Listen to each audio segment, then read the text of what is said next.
Creepypasta Summer Speed Paint Plus Law Part 1. This is my CRP self-insert. She shares a name with me, but you can just call her Cherry. In her early lore, she starts out as a normal woman. Well, not really. She's extremely paranoid and jumpy, experiences constant sleep paralysis and night terrors, and struggles with anxiety and depression, as well as a bad life at home.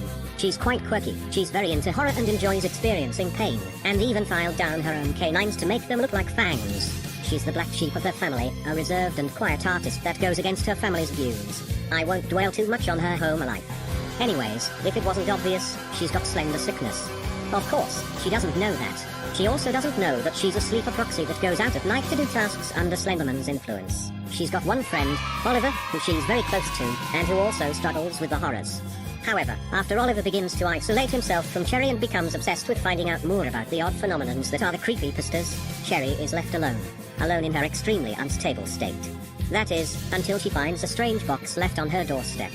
Now, I'm sure if you know who Laughing Jack is, you know how this goes. But, wait, she's not a kid. Why does she get the box? Well, it was actually meant for her little sister to find, but, well, you do with what you have. Anyways, she discovers Jack, and did I mention she's afraid of clowns? But she is in desperate need of company, so she doesn't do anything drastic. So she allows him to befriend her, though he seriously freaks her out. But she appreciates his company.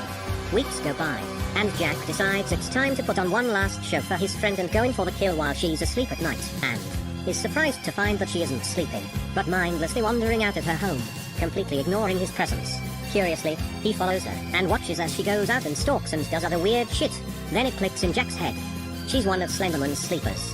Well, he was gonna kill her despite this, but the big boss was very adamant about keeping this one alive.